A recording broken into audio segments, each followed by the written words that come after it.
अयोध्या में स्थित राम मंदिर का निर्माण कार्य अब अपने अंतिम चरण में पहुंच चुका है और मंदिर की भव्यता अपनी पूर्णता की ओर अग्रसर है। हाल ही में सामने आई राम मंदिर की तस्वीरें मन को मोह लेने वाली हैं। तस्वीरों में साफ झलकता है कि मंदिर का ढांचा लगभग पूरा हो चुका है और शेष कार्य अक्टूबर तक पूर्ण होने की संभावना है। राम जन्मभूमि पे राम मंदिर की स्थापना और अब लोगों का दर्शन पूजन तो पहले से ही सारी चीजें प्रारंभ हो चुकी थी और पूरे देश और दुनिया में उसके दर्शन को लेकर न सिर्फ उत्सुकता है बल्कि लोगों का आवागमन भी है।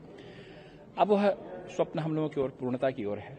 रामलला अपने वह मंदिर पूर्ण दिव्यता और भव्यता के साथ अपनी पूर्णता की ओर अग्रसर है और यह हम सभी का स्वप्न पूर्ण हो रहा है। मंदिर पूर्णता और दिव्यता और भव्यता के साथ स्थापित हो रहा है, पूर्ण हो रहा है और यह हम सभी का सौभाग्य है, हमारी पीढ़ी का सौभाग्य है, सनातन धर्मावलंबियों का सौभाग्य है और पूरी दुनिया का सौभाग्य है कि एक ऐसा मंदिर जिसके लिए संस्कृति 500 वर्षों तक प्रतीक्षारत रही, वह अपनी दिव्यता और भव्यता की ओर न सिर्फ अग्रसर है बल्कि पूर्णता की ओर, पूर्णता उसकी निकट है। आने वाले समय में ध्वजा पूजन का भी कार्यक्रम होगा, तो उसके लिए क्या तैयारी? ये श्री राम जन्मभूमि तीर्थ क्षेत्र उसके लिए कुछ अपनी योजना बनाई हुई है और समाज के सभी प्रतिनिधिक वर्गों को उसमें वहां पे दर्शन करने का मौका मिले। राम जन्मभूमि का मंदिर सबका है। राम जन्मभूमि के मंदिर की जो ध्वजा फहराई जाएगी वह सबकी है। समाज के सभी लोगों को, सभी वर्गों को, सभी साथियों को वहां पे उस ध्वजारोहण में उसमें सबको स्थान मिले, वहां मिलेगा भी और सबको अपनी श्रद्धा निवेदित करने का अवसर मिले।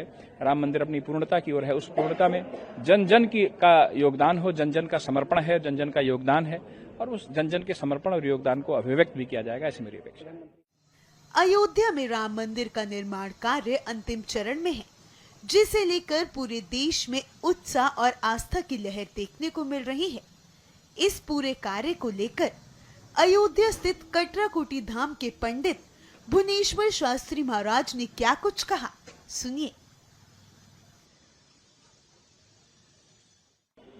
खुशी का कोई पैरामीटर, कोई पैमाना नहीं है। खुशी तो इतने राम भक्तों में और संपूर्ण विश्व में जहाँ कोने कोने में जहाँ भी सनातनी हमारा हिंदू भाई बस रहा है और आज उसका रोम रोम पुलकित है, आह्लादित है, उत्साहित है, क्योंकि भगवान राघवेंद्र सरकार के इस रामलला के मंदिर के लिए, मंदिर के पूर्णता के मंदिर बनने के लिए 500 वर्ष गुजर गए।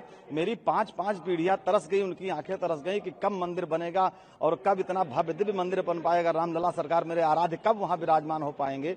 हम लोग तो धन्य हो गए कि मंदिर को बनते देखे, रामलला को विराजमान होते देखे और मंदिर अब पूर्णता की ओर जा रहा है। अब हम लोग उसमें भी उसके साक्षी बनने जा रहे हैं। हम लोगों का परम सौभाग्य है। ठाकुर जी ने ऐसे युग में हम लोगों को इस पावन धरा पर बुलाया है कि जितनी सराहना हम अपने स्वयं की करें और भगवान की कृपा की करें, शब्द मेरे पास नहीं है। हम लोग बहुत आह्लादित, बहुत ही आनंदित, बड़े ही प्रफुल्लित हैं।